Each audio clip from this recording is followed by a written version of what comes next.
Hey, I'm Ben Wilmore, and this time we're going to take a look at why do the colors in your image sometimes look odd when you save your image and give it to somebody else or post it on the internet. It has to do with one simple concept. It has to do with something known as the color space your image is in, and to ensure that the information about that gets included in your file. If it's not included in your file, you're almost guaranteed that it's going to look different depending on what kind of machine it's viewed on. So let's take a look at how we can deal with making sure that this information is included with your file. So first, here I have an image. This is what it's supposed to look like. This might be what it looks like when I first open it in Photoshop. But then if I save it, and I even just reopen it on my own computer, it could look like this, or if I don't do something right, it might also instead look like this. Did you see the colors get mellower? Let me go back, look at the red areas, and then let me show you what it could look like there. Or even worse, it could look like this. See how mellow all those colors are? In fact, those jars that used to look red to me now look like they're brown or something. Well, the difference between this, and this is one setting. So let's take a look at what that setting is and how we deal with it. So anytime you create an image, if you go to the File menu and you choose New, there's a little pop-up menu, and in that pop-up menu, you choose what color space your image will be in. You've probably heard of the most common ones, and those are sRGB, Adobe RGB, and ProPhoto RGB. And this video is not about choosing between those. It's just a matter of making sure that whatever you choose there is honored whenever the image is displayed somewhere else. And if it's not, you're almost guaranteed the colors are going to look weird. So also, that's not the only place where it's defined. If you ever open a RAW file, you either choose Open in Photoshop from Lightroom, or you just save out a RAW file in a different file format like JPEG or TIFF, then that same setting is involved somewhere. In Lightroom, there's a preference under External Editing where you choose your color space. And also in Lightroom, anytime you create an export preset or just export your image, there's also the same choice. So this is found anytime an image is created. So now let's save our image, and that's where the problem really starts. All right, so this image, let's just save it. I'll come up here and choose Save As, but you could use any option that gives you a screen like this where you can save your image. And I'm just going to name my file my special file, because this one really I want it to look good. Well, when you save it, this checkbox right here is the absolute key. This says Embed Color Profile, and just after that will be whatever color space your image is in. And it's not critical what color space it's in. If this says sRGB, Adobe RGB, or ProPhoto, it will most likely be one of those three. But as long as you have this checkbox turned on, then it includes that information with the file. So up here in the file name, I'll put a little dash and I'll say with profile so I can remember that I included the profile, and I'll click Save. And this is JPEG, so it asks me my quality settings. I'll choose OK.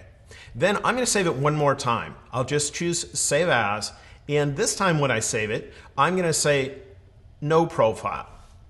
And I'm going to turn this little checkbox off.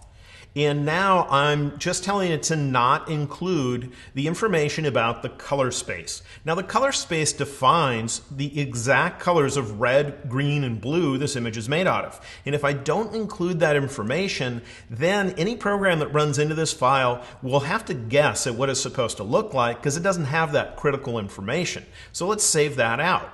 And I'll use the same quality setting. Okay, we got the file saved twice. So now let's go view those two images, which behind the scenes I slipped into a special folder so there's not any clutter in there. But let's go to Bridge and look what we just saved. Here are those exact two files we just saved. Here's the one with the profile. If I hit the space bar, you can see what it looks like. And here's the one where that checkbox was turned off. And that's the only reason the colors look weird like that. And that's just because of that one checkbox. So let's head back to Photoshop and look at where else you'll find that checkbox. Well, it'll be any time you ever save an image and it asks you where to save it, like save for web or export as, all those kinds of places. You're going to find in here, regardless of which file format you use, there's going to be a choice right here of embed color profile.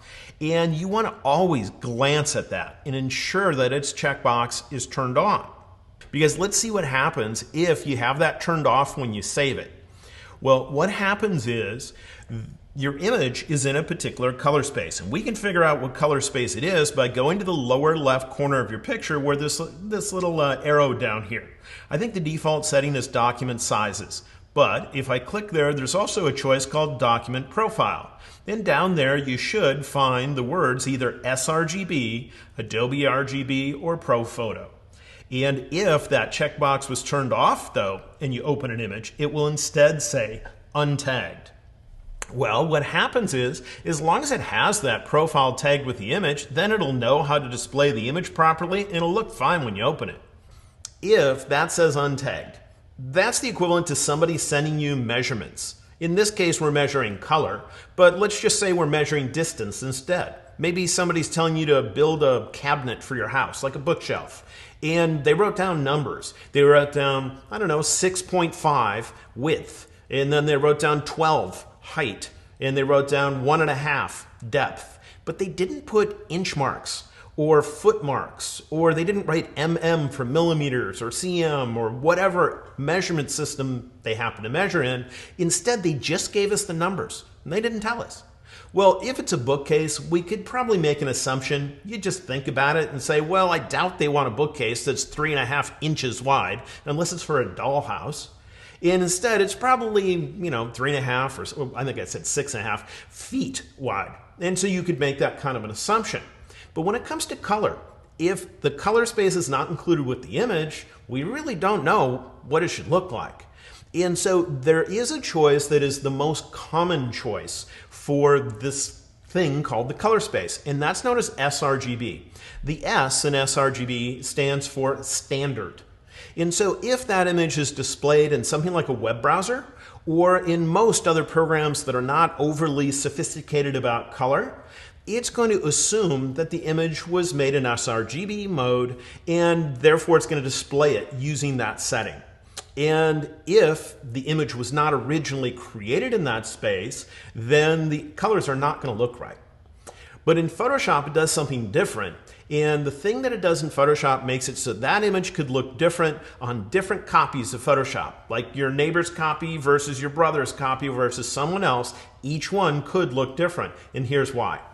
Well, there's a setting involved. If you go to the Edit menu and you come down here, there's a choice called Color Settings. Now, in color settings, there's a bunch of settings, but we only need to look at one. And that is right here, it says RGB, and it's under this area called Working Spaces. The default setting here is sRGB, which I think is a good setting. And what that does is it says if you ever get an image that is untagged, where Photoshop has no idea what the colors should really look like, then what should it assume the picture was made with? Should it assume it was made with sRGB? Should it assume it's made with Adobe? Or should it assume it was made with Pro Photo? Although somebody else could set this to something odd, and that would make the colors look even weirder. So this, if it's set to sRGB, that's the most common color space. And so therefore, people that are not sophisticated about color are probably using that setting when they create images. And if so, that's the one that will most probably make the image look acceptable. But a lot of people have read magazine articles or watched YouTube videos, and they've told them to change the setting. And if they change this setting, especially up to something like Pro Photo, then anytime you open a picture, the colors are going to look weird. In the case of setting this to Pro Photo, a lot of the images you download from the internet, if they're untagged, then they're going to look overly vivid on your screen. So let's open an untagged image using this setting, and then we'll open the exact same file using this setting and see what they look like. So I'll just click OK here, and I'm going to go open an image. Here's an image that was untagged that I opened in Photoshop when we had that setting set to Pro Photo.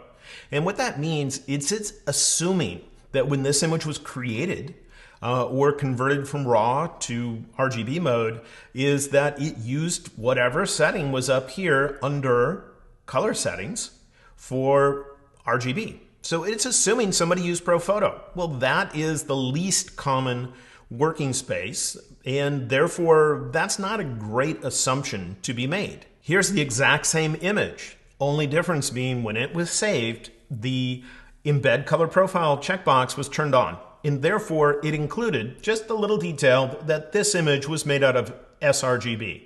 So the only difference between this and this rendition is somebody forgot to turn a checkbox on or simply ignored it. So anytime you save an image, include that checkbox turned on, regardless of what color space you work in. Even if you don't work in sRGB, it does not matter what space you work in. If someone else who opens your picture has that one setting over there set to something different, it does not matter which color space you work in. Because if I come over to this image called untagged, the one that did not have that checkbox turned on, if you go to the edit menu and you come back down there to color settings, let's see what it would look like on different people's machines. Well, if one person has this set to ProPhoto, this image would look like that. If somebody else has it set to Adobe RGB, it would look like this. And if somebody else has it set to sRGB, it would look like that. And you cannot really guess at what each person is going to have this set to. And who knows, maybe they even put it in some really weird setting down here and your colors could look even weirder. I don't know what sidecar display is or one of these others, wide gamut. There, it looks weird as well.